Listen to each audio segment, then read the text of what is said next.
Astaghfirullah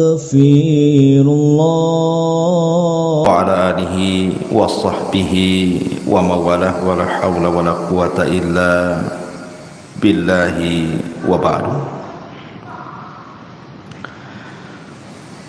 Alhamdulillah, segala puja dan puji hanya milik Allah subhanahu wa ta'ala. Salawat dan juga salam kita hadiahkan kepada Rasul kita Nabi besar Muhammad sallallahu alaihi wa ala alihi wasallam.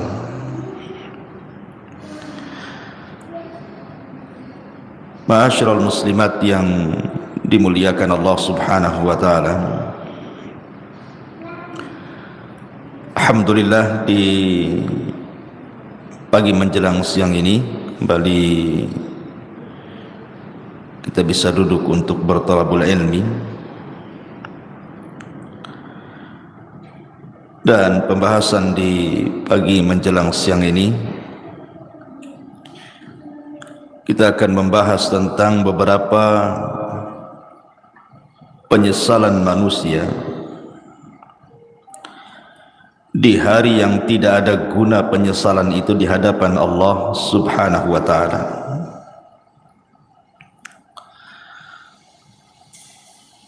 Ma'asyiral muslimat yang dimuliakan Allah subhanahu wa ta'ala, apa saja keinginan-keinginan manusia yang merupakan penyesalan dirinya dan tidak ada gunanya. Penyesalan itu tidak ada gunanya lagi.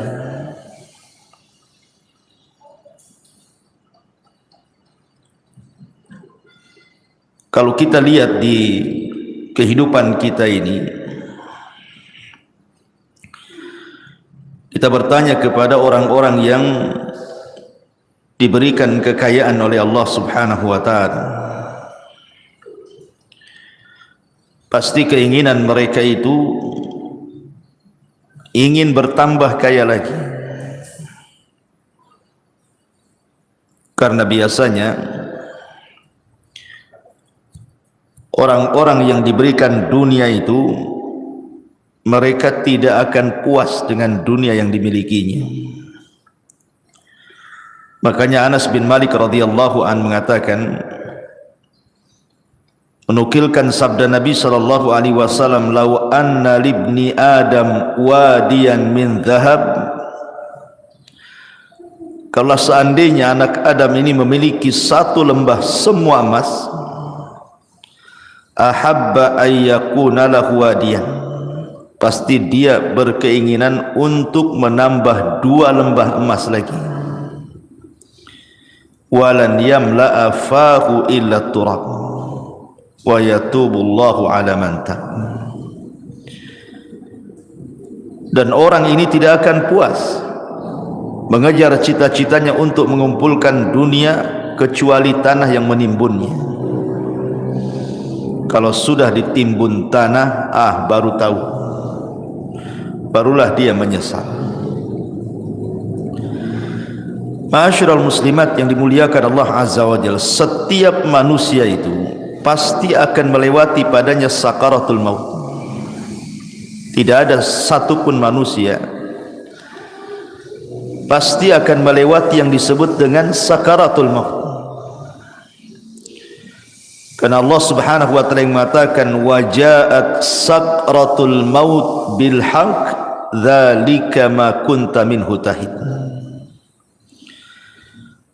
Dan akan datang sakaratul maut, dan itu sebuah kebenaran. Itulah yang membuat manusia lari padanya. Apabila malaikat maut sudah dekat dengan kita, dan malaikat-malaikat pembantu malaikat maut ikut serta di dalamnya yang disebut dengan rusulul maut, rasul-rasul kematian. Ketika malaikat maut mulai mencabut nyawa kita, maka dimulai dari ujung jari jemari setiap manusia Kemudian ruh itu berjalan sedikit demi sedikit sampai di tenggorokan. Ketika nyawa di tenggorokan inilah, maknanya manusia sudah tidak akan selamat lagi. Hatta idza balagatit tarak wa qila man rah. Sampai ketika ruh itu sampai di tenggorokan manusia, tidak ada yang bisa meruqyah dia, mengembalikan ruh ke dalam jasadnya. Disitulah dia terbayang keinginan-keinginan, penyesalan-penyesalan yang tidak ada guna penyesalan itu. Apa saja penyesalan-penyesalan yang akan dirasakan saat detik orang sakaratul maut itu? Walaupun dia menjerit kepada Allah Subhanahu wa taala untuk dikembalikan ke dunia, melaksanakan penyesalan yang sudah ia tinggalkan, baik perkara yang harus dilaksanakan atau perkara yang harus ditinggalkan, percuma saja penyesalan kala itu. Inilah kita akan bahas beberapa penyesalan-penyesalan ketika orang berada fi firashil maut, tempat tidur kematian. Apa saja penyesalan-penyesalan itu? Ma'asyiral muslimat yang dimuliakan Allah Azza wa Jalla, kita harus bedakan keinginan orang-orang yang beriman saat detik-detik kematiannya dengan cita-cita orang-orang yang mereka jauh daripada keimanan. Maka penyesalan mereka tidak ada gunanya. Contoh saja umniyatus salihin, kehendak dan cita-cita orang-orang saleh. Apabila ruhnya sudah dicabut, kemudian badannya berada di atas keranda kematian, kemudian dibawa ke kuburan, maka orang-orang soleh akan mengatakan saat jasadnya dibawa ke kuburan, qaddimuni qaddimuni, segerakan aku, segerakan aku, segerakan aku, segerakan aku. Maksudnya jangan dilambatkan jalannya supaya cepat dikubur, karena dia tahu di hadapan dia ada nikmat yang luar biasa. Tetapi kalau dia orang fasik, orang jahat, maka dia akan berteriak kepada orang-orang yang membawa jasad dia ke kuburannya dan mengatakan, ya wailaha aina yadhhabuna biha. Celaka, celaka, hendak kau bawa kemana jasadku ini? Dia pun berteriak-teriak, tidak ada yang mendengar selain makhluk-makhluk di luar manusia dan jin. Ma'asyiral muslimat yang dimuliakan Allah Subhanahu wa taala, apabila seorang yang beriman betul-betul sudah dimasukkan ke dalam kuburan, kalau dia meninggal karena mati syahid, maka dia akan meminta kepada Allah Subhanahu wa taala untuk dikembalikan ke dunia. Untuk apa? Untuk berperang kembali dan mati syahid kedua kalinya, dan itu kemuliaan baginya. Makanya Jabir bin Abdullah radhiyallahu anhu pernah menceritakan saat kematian ayahnya Abdullah ibn Haram. Jadi saat kematian Abdullah ibn Haram, Jabir bin Abdullah ini, dia merasa sedih. Bagaimana tidak ayah tercintanya satu-satunya harus mati syahid di Uhud. Kemudian sambil memeluk ayahnya yang sudah tidak bernyawa itu, maka Nabi SAW mengatakan, ya Jabir, tabki aw la tabki, wallahi ma kallama Allahu ahadan qat min wara'i hijabin wahiyan abaka fakallamahu kifahan bila turjuman. Jabir, menangis ataupun engkau tidak menangis,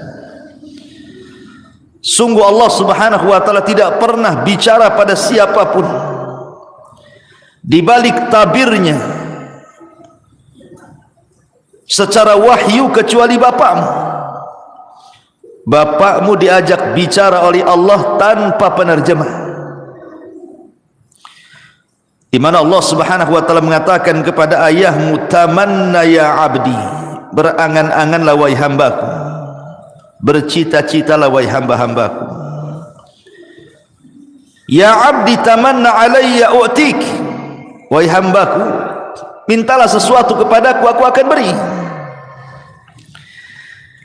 Maka ayahnya Jabir, Abdullah ibn Haram, mengatakan, ya Rabb, ya Rabb, tuhyini fa'aqtulu fika thaniyatan, hidupkan aku kembali ya Rabb, supaya aku bisa berperang untukmu kedua kali, dan aku bisa mati syahid kedua kalinya. Tapi Allah subhanahu wa ta'ala mengatakan, innahu qad sabaqa minni annahum ilaiha la yarji'un. Tidak mungkin wahai Abdullah, orang yang sudah mati itu hidup lagi. Kemudian Abdullah ibn Haram mengatakan, kalau begitu sampaikan kepada orang-orang yang masih hidup akan posisiku di hadapan. Maka Allah subhanahu wa ta'ala turunkan ayat, wala tahsabannal ladzina qutilu fi sabilillahi amwatan bal ahya inda rabbihim yurzaqun. Jangan kau sangka orang-orang yang mereka mati di jalan Allah, terbunuh dalam jihad, mereka mati. Tidak, mereka hidup. Mereka diberikan rizki di hadapan Allah subhanahu wa ta'ala. Inilah cita-cita orang-orang yang beriman. Walaupun cita-cita ini mustahil dilakukan, mustahil terkabulkan, tapi cita-cita mereka mulia, ingin hidup kembali, ingin berperang karena Allah, dan ingin mati syahid kedua kalinya.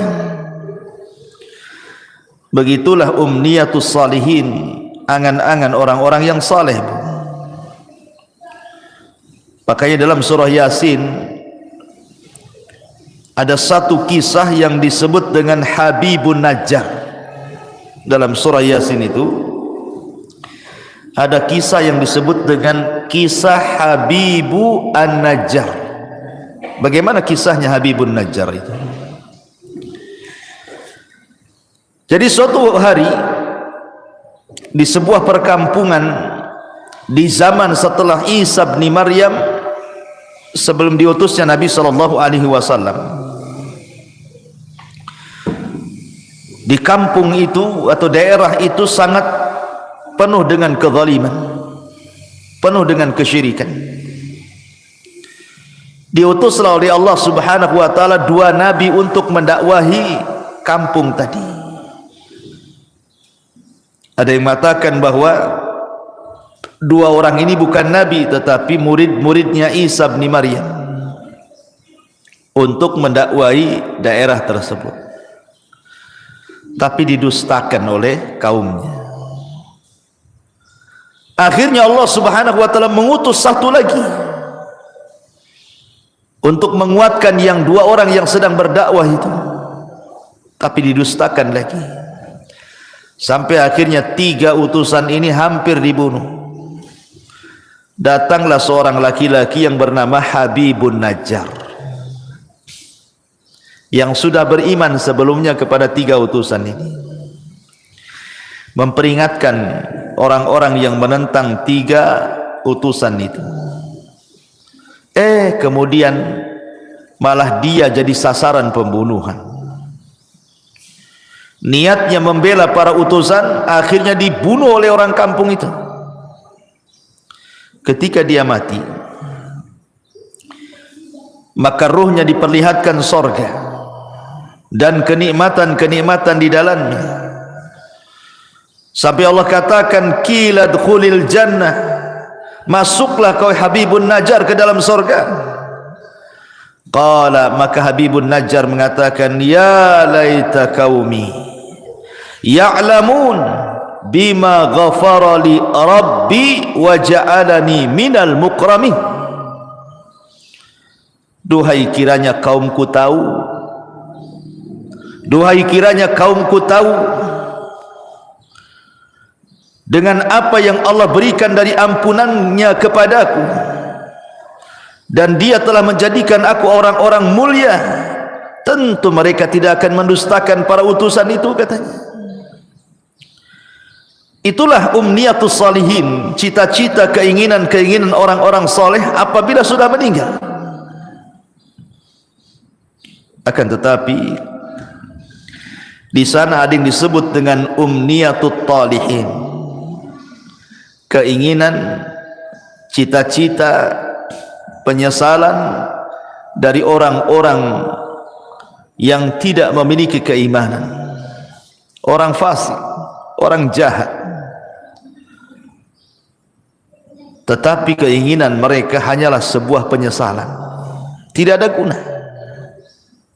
Apa saja itu? Pertama, mereka akan menyesal karena mereka meninggalkan sholat. Orang-orang yang sedang sakaratul maut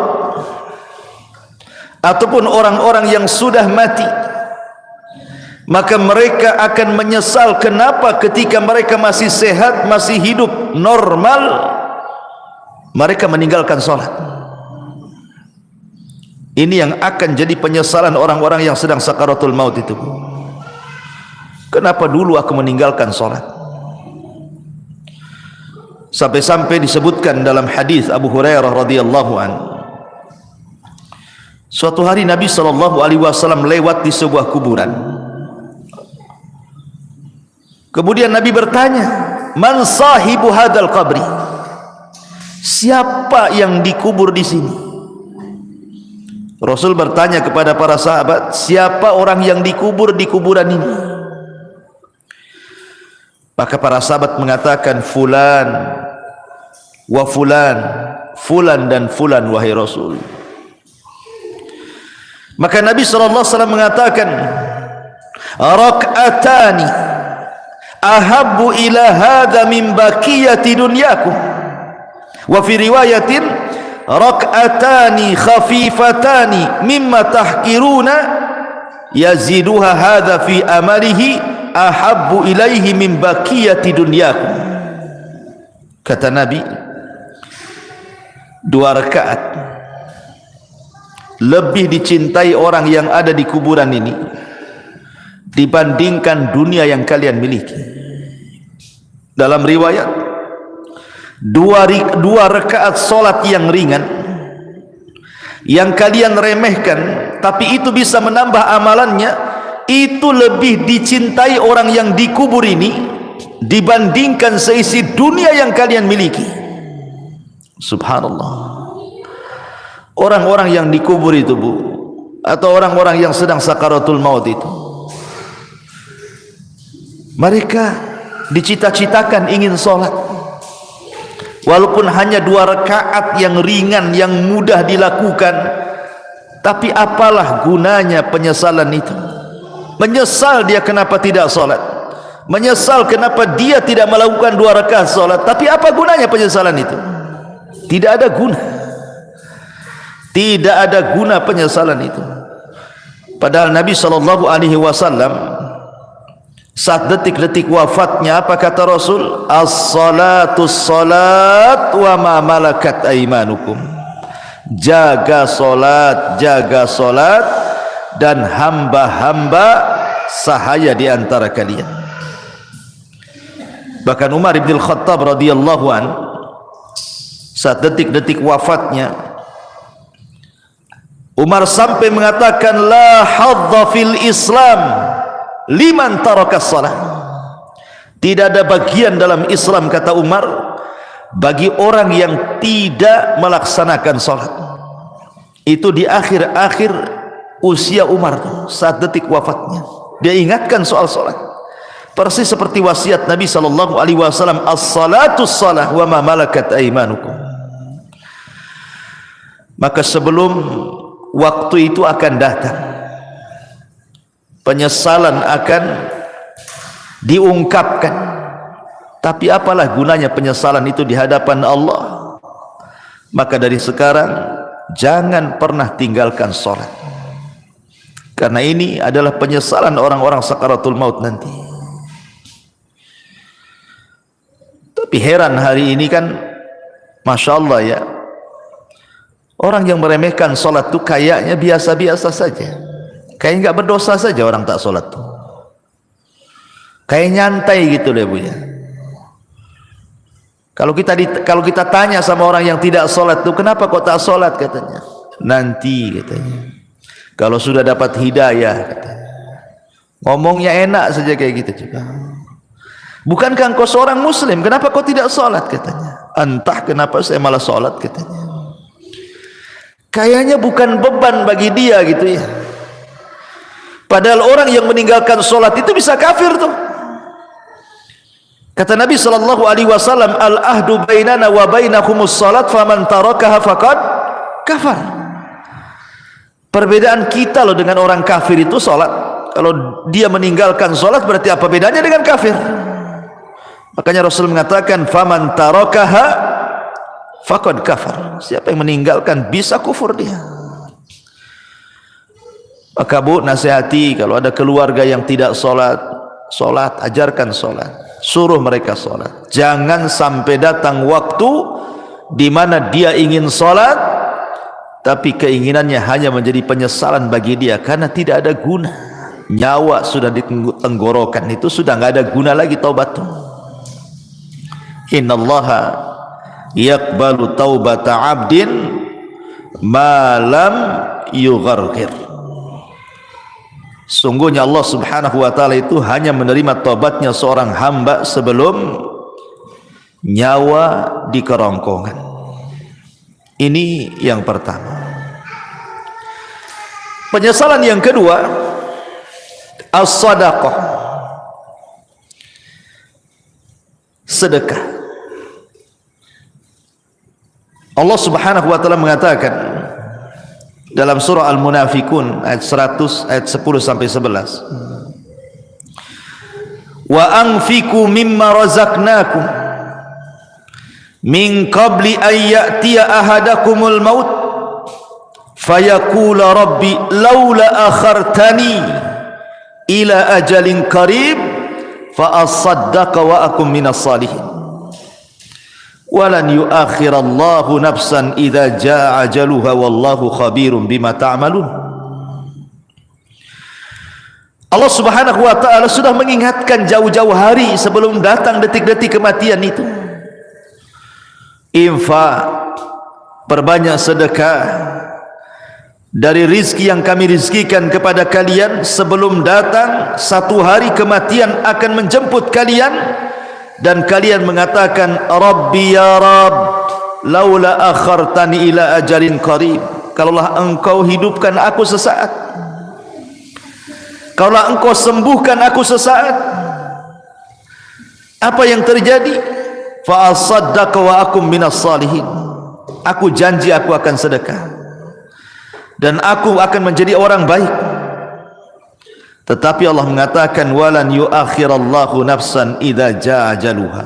Tidak mungkin Allah mengakhirkan hidupnya kalau sudah datang ajalnya. Tidak mungkin Allah mengakhirkan hidupnya, mengembalikan nyawa yang sudah ditenggorokan dikembalikan kepada badannya kalau sudah ditetapkan hari itu dia harus mati. La yastakhiruna sa'ata wa la yastaqdimun. Kalau kematian itu datang tidak mungkin akhirkan, tidak mungkin dimajukan pas waktunya. Disitulah penyesalan datang.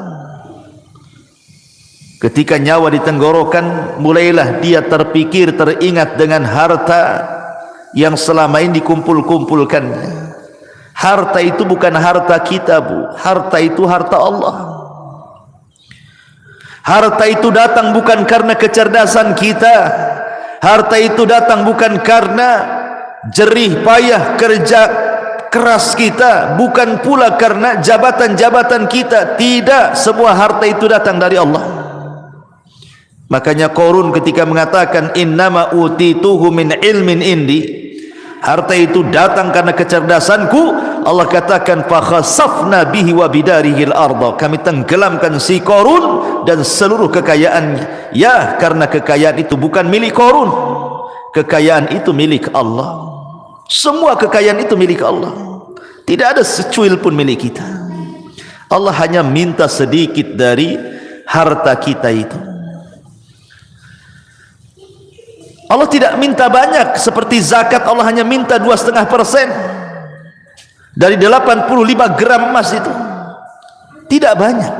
Apalagi itu harta bukan harta kita, harta Allah.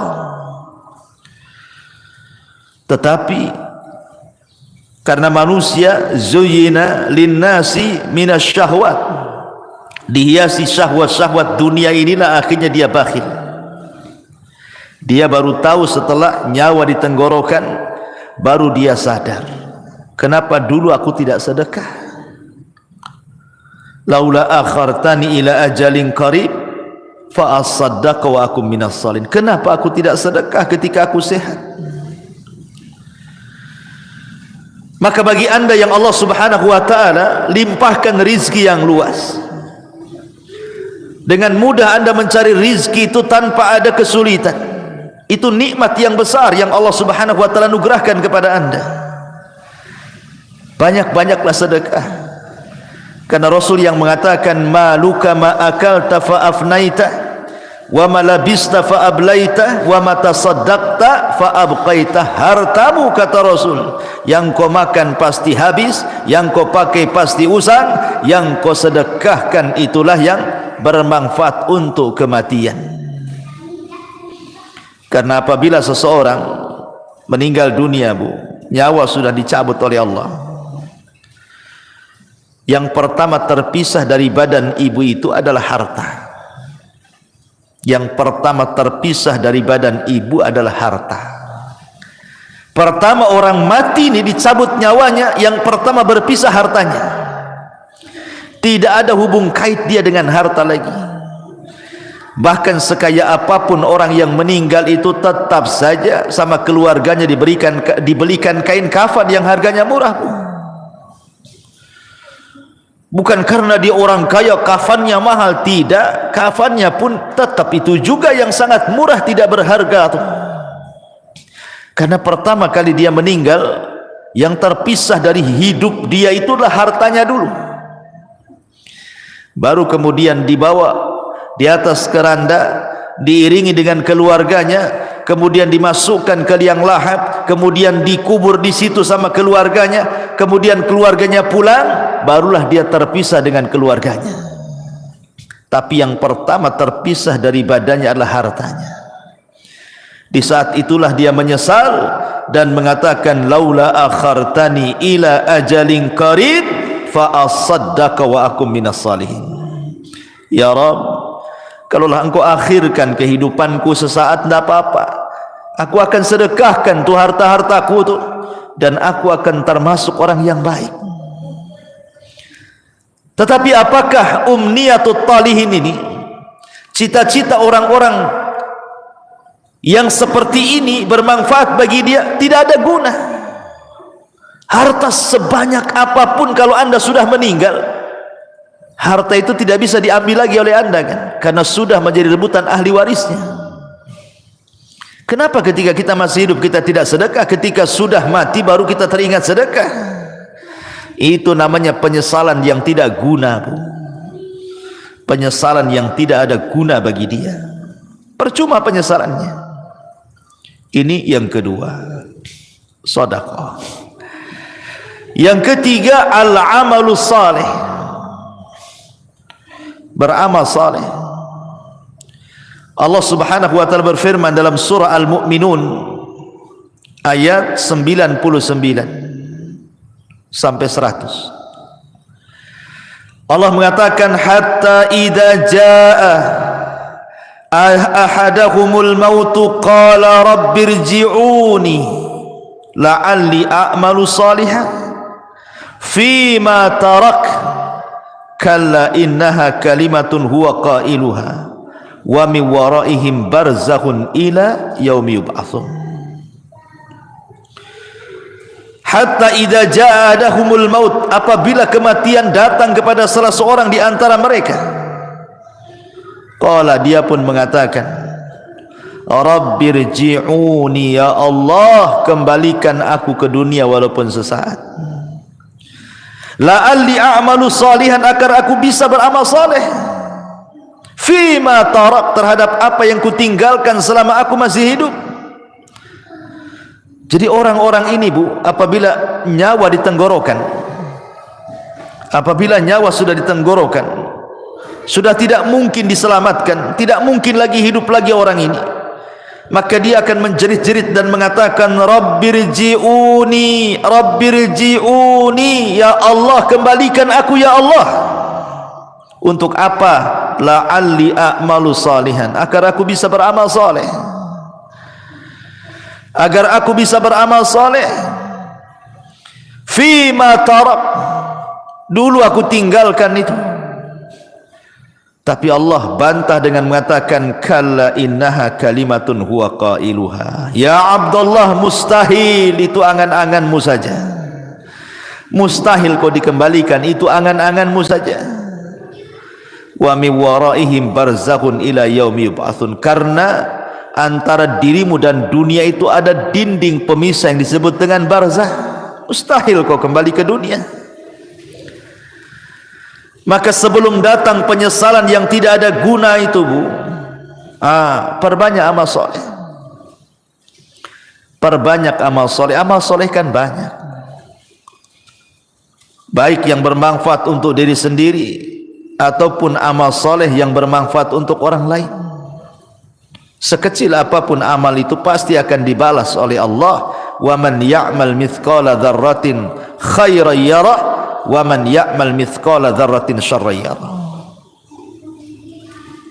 Tapi apalah gunanya umniyatu talihin ini? Kalau sudah detik-detik wafat tiba-tiba mikir amal saleh, enggak ada guna, enggak ada gunanya. Yang ada dia akan dipertanggungjawabkan di hadapan Allah Subhanahu wa taala. Ini yang ketiga. Yang keempat,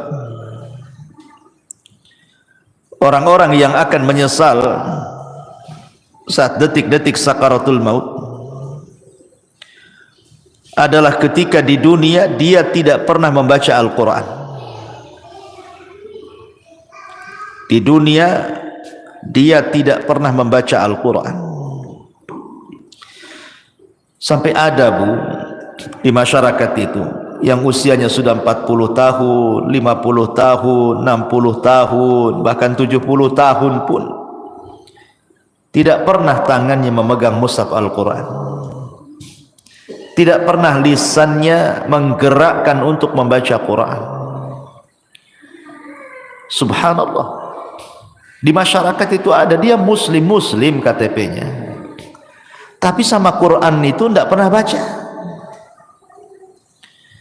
Apalagi ketika Allah memberikan fitnah kepada kita berupa handphone ini, dia bisa loh mengikuti berita politik, berseri. Hari ini apa beritanya, besok apa beritanya, lusa apa beritanya, terus diikuti itu.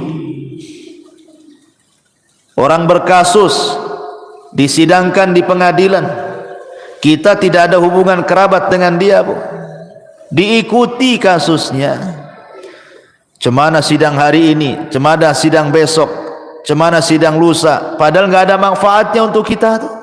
Ibu bukan saudara dia, dia pun bukan saudara ibu. Sibuklah ibu cerita tentang persidangan dia, disibukkan hari-hari. Belum lagi yang nonton kuliner tuh, diikutilah itu. Apa nih hari ini dia masak apa nih, besok masak apa, lusa masak apa gitu.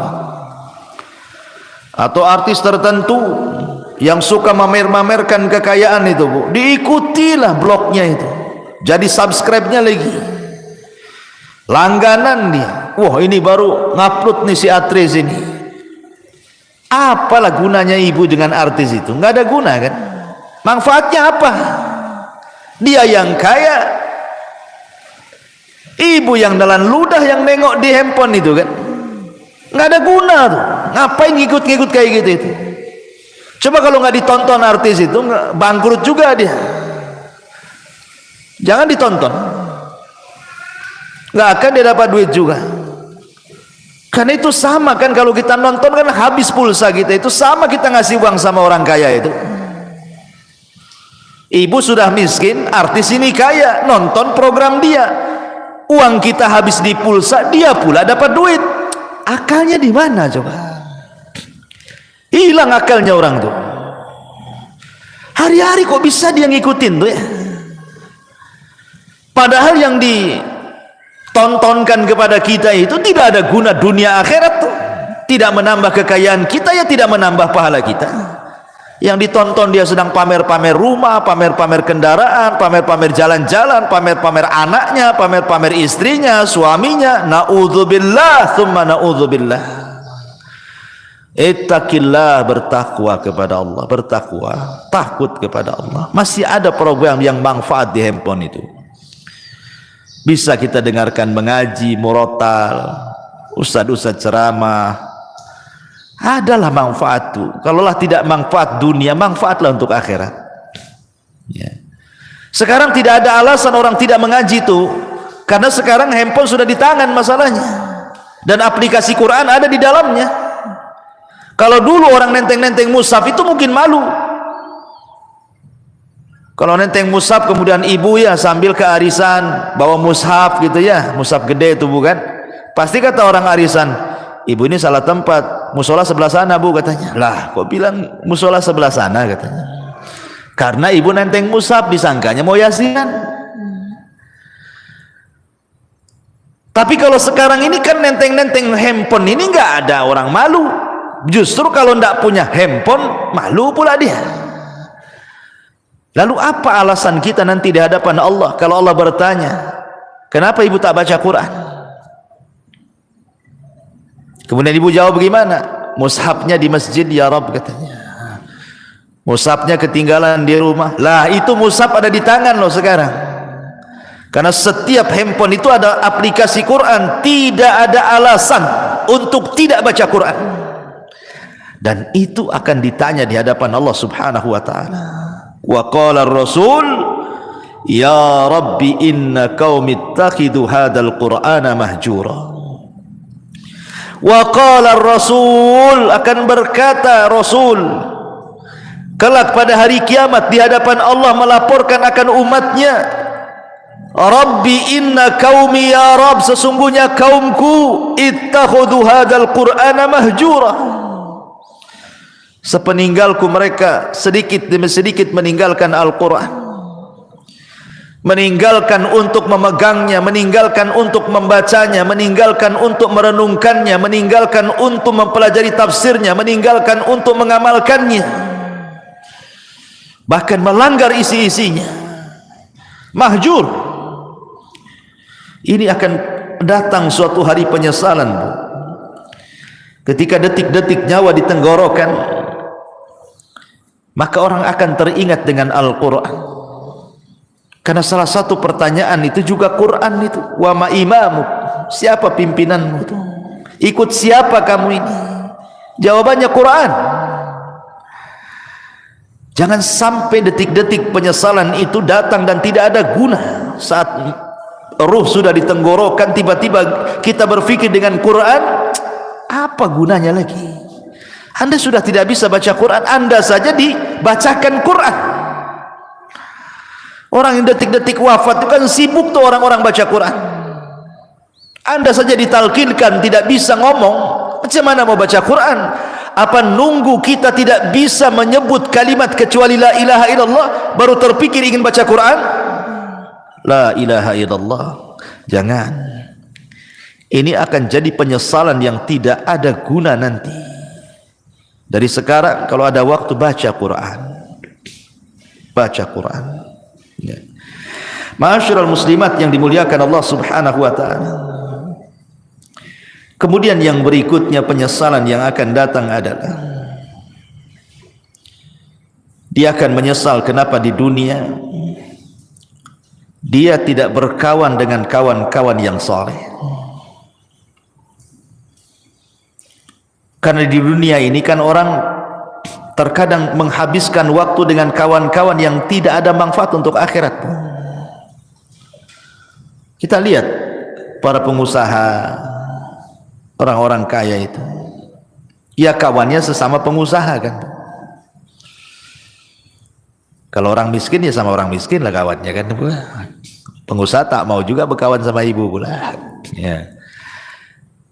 Biasanya kan begitu kan, kawan itu kan seprofesi itu, pamanya olahraga lah kan itu.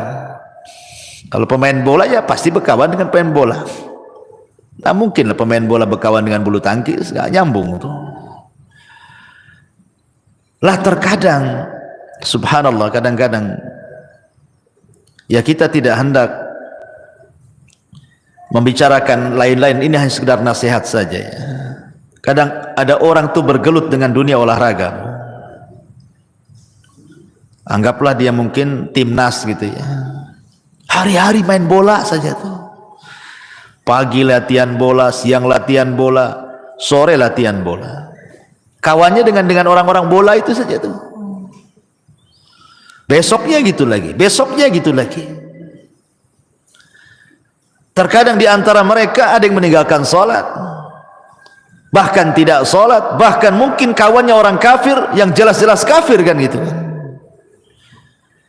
Olahraga itu tidak diharamkan, bahkan boleh jadi itu sebuah hal yang dianjurkan untuk kesehatan. Tapi kalau itu menjadi tujuan hidup, 1 hari, 2 hari, 1 bulan, 2 bulan, 1 tahun, 3 tahun, sampai habis waktunya hanya untuk memikirkan bola saja, ini akan jadi penyesalan. Akan jadi penyesalan. Orang-orang kaya yang berbisnis hanya hubungannya dengan orang kaya saja. Setiap ketemu bicara bisnis, setiap nelpon bicara bisnis. Pokoknya di otaknya bisnis, bisnis, bisnis, bisnis. Tidak ada diluangkan waktu untuk ibadah, itu tidak ada. Dari mulai dia muda sampai dia tua, itu aja kawannya. Tidak mau dia berkawan dengan orang soleh, dengan ustaz, dengan kiai, dengan ajengan, dengan teman-teman yang rajin ke masjid. Tidak ada. Hanya disibukkan, dilalaikan dengan dunia saja. Atau hari ini mungkin kawannya handphone lah, seperti yang saya sudah contohkan tadi, disibukkan dengan nengok blog artis, terus itu aja ditonton, sibuk komen-komen sana sini. Ini akan jadi penyesalan Bu pada hari kiamat. Bahkan dia akan meminta kepada Allah Subhanahu wa taala, di mana penyesalannya akan dikemukakan di hadapan Allah, sebagaimana Allah katakan dalam surah Al-Furqan 27, wa yauma ya'addu dzalimu ala yadayhi yaqulu ya laitani ittakhadtu ma'ar rasuli sabila ya wailata laitani lam attakhid fulanan khalila. Pada hari di mana orang zalim menggigit jarinya dan mengatakan, duhai celaka, kenapa ketika aku masih sehat di dunia aku tidak mengambil Rasul sebagai kawan? Duhai celaka, celaka aku, kenapa aku tidak menjadikan si fulan itu kawanku? Makanya Hasan Al-Basri mengatakan, istaghfiru min sahibikumus salih fa innahu yanfa'ukum yaumal qiyamah. Cari teman-teman yang soleh, cari teman-teman yang baik, karena itu akan bermanfaat pada hari kiamat bagi pelakunya. Nanti akan menyesal kita Bu. Kita hari-hari sama si fulan, si alan, dihabiskan waktunya hanya untuk jalan kemari dengan si fulan, si alan itu, ngobrol dengan si fulan, si alan itu, lupa bertahun-tahun, sampai lupa sholat, lupa puasa, lupa baca Quran, lupa zakat, macam-macam. Kan ada orang disibukkan hari-hari dengan itu saja kan Bu. Lah nanti akan jadi penyesalan. Cari teman-teman yang baik, cari teman-teman yang saleh, supaya jangan jadi penyesalan di hadapan Allah Subhanahu wa taala. Ini kalau orang sudah sakaratul maut, tiba-tiba kemudian berpikir, kenapa aku tidak ke masjid bersama orang-orang yang salat di masjid? Kenapa aku tidak mengaji bersama orang-orang yang mengaji? Kenapa aku tidak membaca Quran bersama orang-orang yang baca Quran? Enggak ada guna tuh. Enggak ada guna, itu hanya umniah saja, angan-angan, cita-cita saja. Karena nyawa sudah di tenggorokan, apalah gunanya itu? Maka sebelum penyesalan itu datang, dari sekarang cari teman-teman yang baik yang bisa menyelamatkan kita. Ma'asyiral muslimat yang dimuliakan Allah Azza wa Jalla. Lalu apalagi orang-orang yang melalaikan keluarga, orang-orang yang melalaikan keluarga di masa hidupnya. Boleh jadi dia biarkan anak-anaknya bermaksiat kepada Allah, orang tuanya membiarkan anaknya seperti itu. Anaknya membuka aurat, dibiarkan saja, tidak pernah disuruh menutup aurat atau diberikan jilbab untuk menutup aurat. Anaknya hilang bergaul dengan siapa, tidak pernah ditanya, nak siapa kawanmu itu, sholat tidak, pakai jilbab tidak, macam mana dia agamanya, tidak pernah ditanya. Kalau sudah keluar les, yang penting dia balik, ya kan? Tidak ada kecemburuan,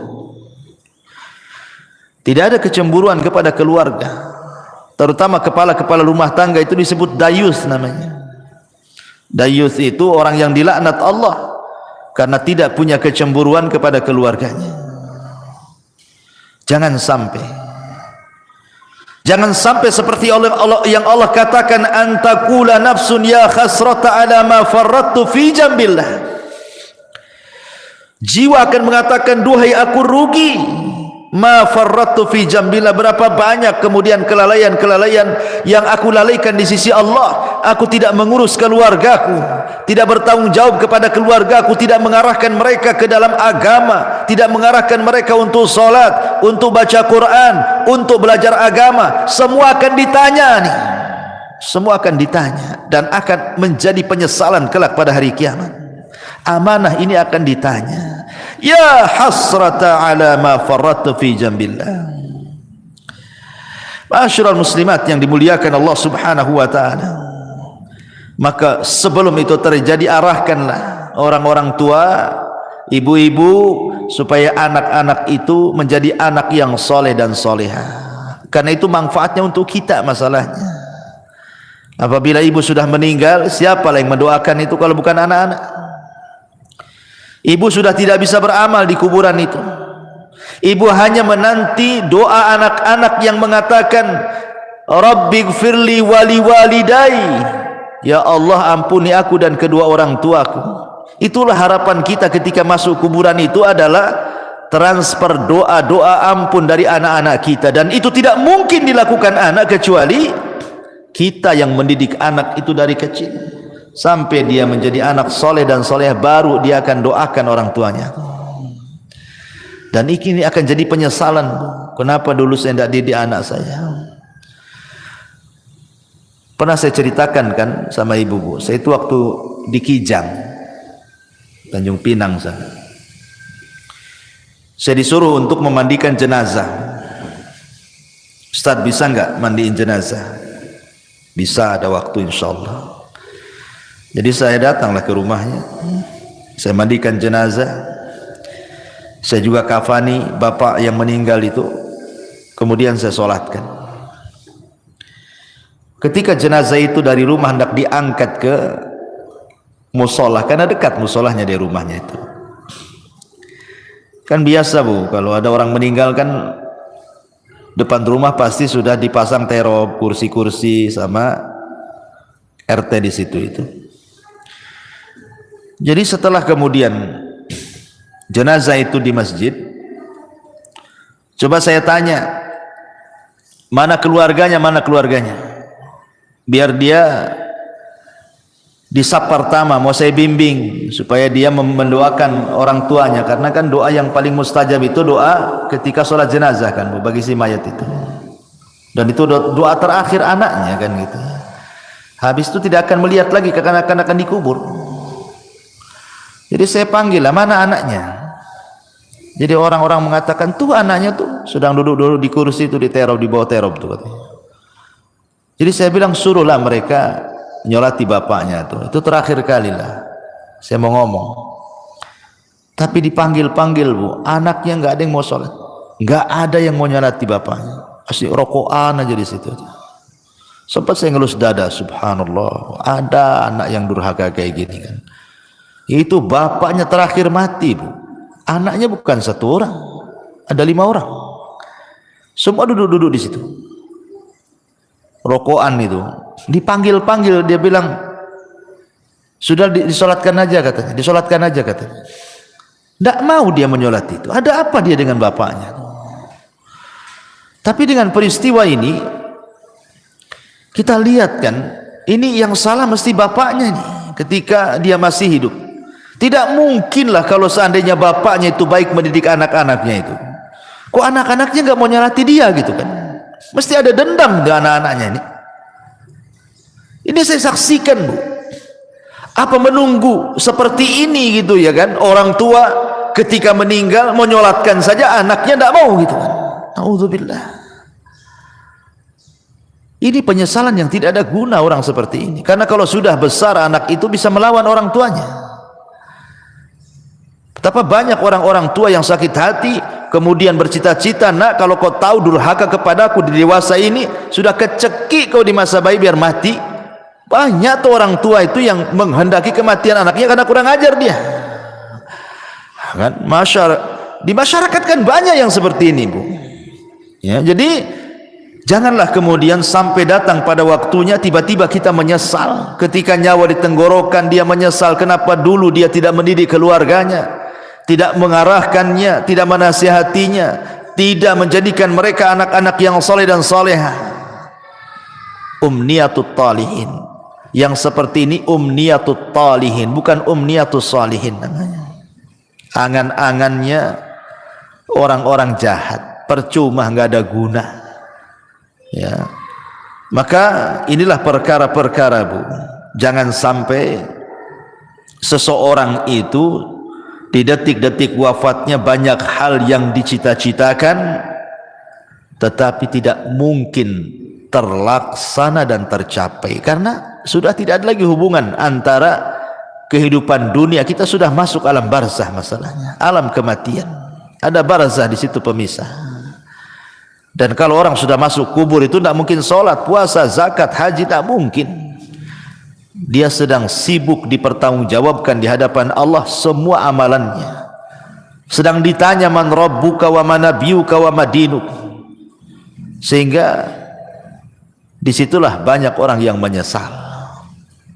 Wallahu a'lam bishawab. Inilah perkara-perkara yang akan menjadi bahan penyesalan bagi orang-orang saat detik-detik wafat ataupun setelah kematian. Wallahu a'lam. Mudah-mudahan yang sedikit ini ada manfaatnya Bu. Nah, silakan kalau ada yang mau bertanya, tafadhal. Iya. Apa tanggung jawab anak tatkala ada orang tua kita yang tidak bisa membaca Quran, sementara mereka giat menyuruh anaknya belajar membaca Al-Quran supaya tidak seperti mereka? Apa yang harus dilakukan anak apabila orang tuanya tidak bisa baca Quran tapi orang tuanya nyuruh-nyuruh baca Quran gitu? Iya. Kiat anak tetap menasihati orang tua. Orang tua tetap harus baca Quran. Setua apapun ibu, tetap harus baca Quran. Baca Quran itu tidak terbatasi waktu dan usia. Justru makin tua, makin rajin baca Quran harusnya. Ustadz ibu saya tak bisa baca Quran. Macam mana tuh? Tapi dia nyuruh-nyuruh saya untuk belajar Quran. Ambil positifnya. Dia kan sudah nyuruh baca Quran, berarti itu positif tuh. Jangan ambil negatifnya. Ah, ngapain ibu aja nggak baca Quran, saya ikut-ikut lah kan gitu. Ambil positifnya. Kemudian yang kedua, nasihati ibunya. Nasihati ibunya. Jangan pernah malu untuk membaca Quran. Ustaz, saya tidak bisa baca Quran, datangkan orang yang mengajarkan Quran. Lebih baik ibu keluar uang untuk membayar orang baca Quran, atau datang ke tempat-tempat belajar Quran yang gratis, kan ada tuh. Sampai di Batu Haji itu kan umat-umat di sana, masya Allah luar biasa. Mereka membuat kelas-kelas Quran. Nah, kebetulan saya pembinanya di situ. Jadi mengambil anak-anak jalanan, orang ibu-ibu yang jual-jual koran di lampu merah, nanti didekati gitu kan sama umat di sana itu. Berapa penghasilannya sehari? Oh sekian. Ya udah saya kasih uang sekian, tapi kau belajar Quran. Banyak yang belajar Quran di Batu Haji itu. Coba kalau ibu-ibu di sini kayak di sana kan mantap tuh bukan? Tapi ibu-ibu di sini centang perenang masalahnya. Ngaji saja malas gitu. Gitu. Gitu ya. Jadi jangan malu datang, atau kalau punya duit nih cari orang yang bisa mengajarkan Iqra dulu kan itu kan. Sekarang kan masya Allah ya, nikmat Allah itu Allah mudahkan dari segi apa? Banyak penemuan-penemuan, metode-metode yang dulu baca Quran itu jadi momok orang itu, susah untuk bisa baca Quran. Zaman saya kecil mungkin ibu ngalami lah, kita kalau belajar Quran itu pakai turutan kan bu ya kan, pakai turutan juz amma tuh, lama 2-3 tahun tuh nggak bisa baca Quran tuh, masih susah gitu mau nyebut itu ya, mau tajwidnya apalagi itu susah, nggak lancar itu 2-3 tahun itu. Tapi sekarang lo ada metode ditemukan 24 jam dia bisa mampu untuk mengenal huruf-huruf hijaiyah. Ditemukan metode tuh, metode 3 hari bisa baca Quran, metode 10 hari bisa baca Quran. Allah mudahkan loh semuanya dengan ditemukan metode-metode mudah. Lah sekarang sudah ditemukan metode-metode mudah, kok tidak mau belajar Quran? Dulu orang-orang dulu ketika susah ditemukan metode-metode ini sehingga 2-3 tahun baru lancar itu, oh sampai dipecut-pecut sama orang tuanya. Saya masih ingat dulu itu waktu di kampung belajar Quran itu ngantri di depan Pak Ustadz tuh yang ngajar Quran tuh, kalau ngantuk itu diambil korek api bu, kemudian dibakar alisnya tuh. Saya masih ingat itu ya, itu zaman dulu tuh. Nanti nih kalau salah beberapa kali bu, direndam di kolam. Di masjid itu di Jawa Barat tuh kan ada kolam tuh. Ini kalau ndak bisa-bisa bu, direndam di kolam tuh, menunjukkan malas anak itu. Tuh orang dulu tuh pendidikannya Quran tuh kayak gitu kan. Sekarang alhamdulillah tidak ada kekerasan lagi, dan sekarang juga ditemukan metode-metode mudah gitu.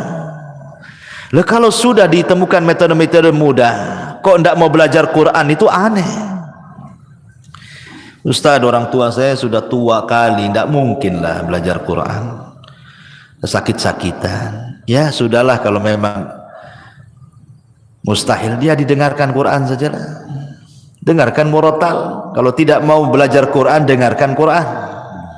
Nah itulah terakhir, apalagi ya. Wallahu a'lam.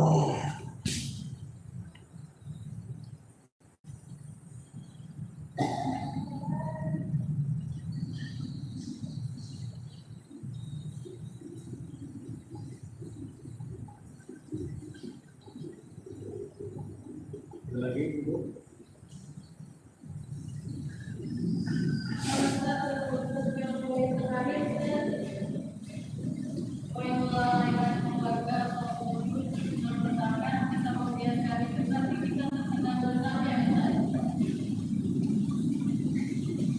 Mana? Nggak dengar pertanyaannya. Apa Akhedi? Yang melalaikan keluarga ya.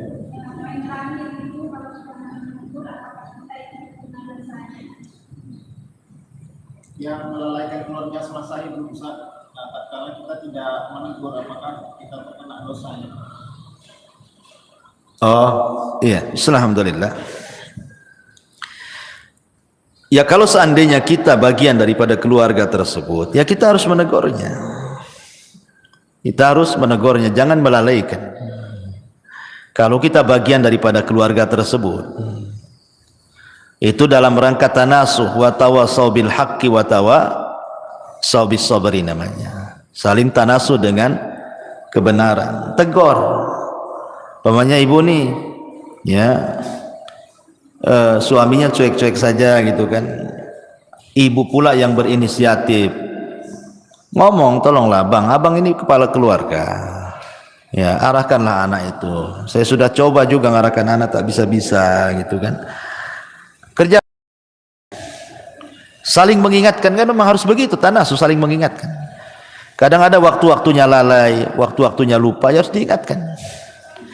Atau umpamanya ibu mengingatkan keluarga saudara. Keluarga saudara umpamanya ibu punya adik, sudah berkeluarga lah gitu. Hidupnya jauh dari agama. Ya ibu nasihatilah, dek, janganlah kayak gitu. Ya, sholat. Ya, sekolahkanlah anakmu itu di sekolah-sekolah Islam, gitu kan. Itu bagian tanasuh, walaupun itu bukan tanggung jawab ibu itu. Karena kalau sudah adik atau kakak itu kan sudah berkeluarga, kan sudah beda kamar kan gitu, Pak ya. Ya, tetapi kan dalam rangka tanasuh ya tidak apa-apa, kita sampaikan saja pada keluarga. Itu dalam rangka dakwah kepada keluarga, ku anfusakum wa ahlikum nara. Jaga diri kalian dan keluarga kalian dari api neraka. Ya tidak apa-apa, terus diingatkan saja. Wallahu a'lam. Taib, saya kira cukup. Dah 11:30. Subhanakal bihamdika, asyhadu an la ilaha illa anta astaghfiruka wa atubu ilaik. Allah ta'ala. Assalamualaikum warahmatullahi wabarakatuh.